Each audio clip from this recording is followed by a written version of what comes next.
Thank you, Senor, and thank you to New Jersey Public Interest Research Group, and thrilled to be here today with the other participants at what I guess is the beginning of a fall day already. It seems like we're headed in that direction.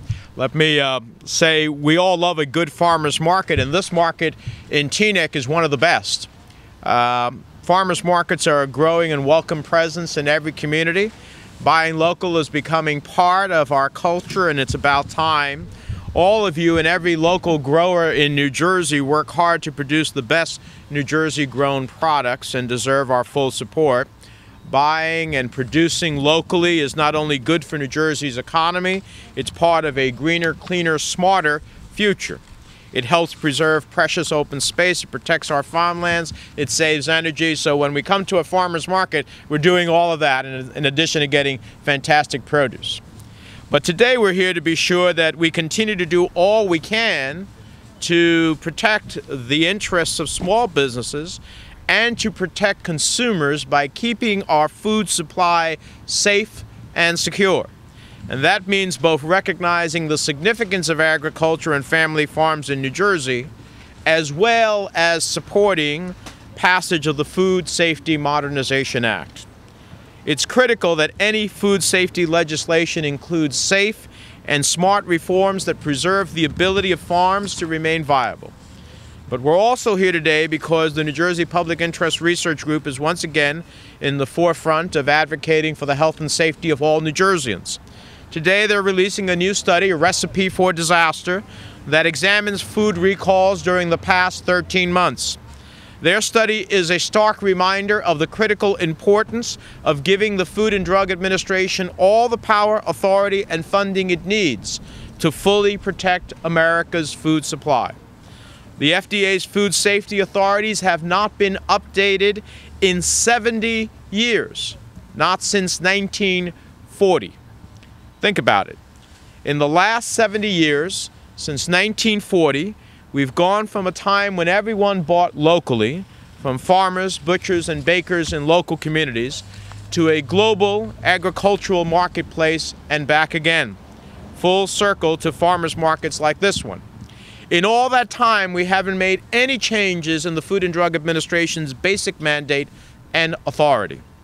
With the food safety problems we've seen and read about in the headlines almost weekly, including the recent recall of millions of eggs, it's clear that we need to modernize our food safety process, which is exactly what the Food Safety Modernization Act is all about. It is about making sure that every food source is protected, inspected, and safe. It's about making sure those regulators responsible for protecting it have everything they need in their arsenal to accomplish that goal.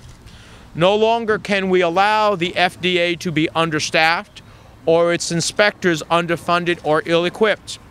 We need to give the FDA full authority to do what a vast majority of the American people wanted to do, which is to protect the food our families consume. In a recent Pew poll, 90% of Americans, 90%, favor legislation that ensures that our food supply is safe. 90%, which is almost unheard of in these polarized times. What's also unheard of is the fact that the Food Safety Modernization Act is a bipartisan effort. It has strong support from most Republicans, all Democrats and independents, and it passed the Senate Health Committee unanimously. But there are some, for other reasons, that have not allowed us to move forward in the Senate. And it is my hope when we return to the session next week, and I have asked the Majority Leader to make this legislation one of our key opportunities in the 6 weeks that we will be in session before the November elections. In essence, what does the legislation do? It improves our capacity to prevent food safety problems. It has hazard analysis and preventive controls. It focuses on prevention of contamination by ensuring that each facility develops and implements a food safety plan to identify, evaluate, and address hazards and prevent adulteration. It records access during a food safety emergency so the FDA can get access to certain facility records in a timely fashion. It permits third-party testing. It recognizes laboratory accreditation bodies to ensure that U.S. food testing labs meet high-quality standards and requires applicable lab results to be reported to the FDA. It ensures that imported food from other countries meet the same safety standards as domestic food by requiring importers to verify the safety of foreign suppliers and imported food. It improves our capacity to detect and respond to foodborne illness outbreaks through inspection, surveillance, traceability, mandatory recall, suspension of registration. It enhances the U.S. food defense capabilities, particularly in a post-September 11th world, in which every challenge, including the possibility of contaminating our food supply, has to be imagined. And it increases FDA resources in order to achieve these goals, particularly through fees from foreign facilities that will have to be paid. So we can all agree that the need to increase our ability to prevent food safety problems before they result in a national recall is exactly what we want to see. We'd rather see less recalls because we've done the prevention necessary to avoid the necessity for a recall. We need to ensure that the FDA has access to records during an emergency. We need to make sure imported food meets the same safety standards as domestic products. But let's be perfectly clear about one very important part of the legislation that has a direct impact on everyone here today. This legislation would protect farmers markets, most cottage industries, and direct farm-to-market sales. There's a reason New Jersey is called the Garden State.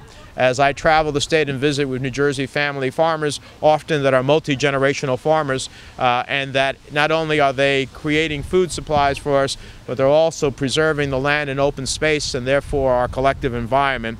It's important that we protect the small concerns whose products are for their own consumption or who market the majority of their products directly to consumers or restaurants.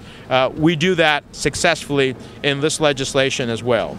This is about keeping national food supply safe, holding big producers, agro-producers, accountable for the food we put on our tables and feed our children, and making sure that those who send food to our country from elsewhere live to the same standards we do.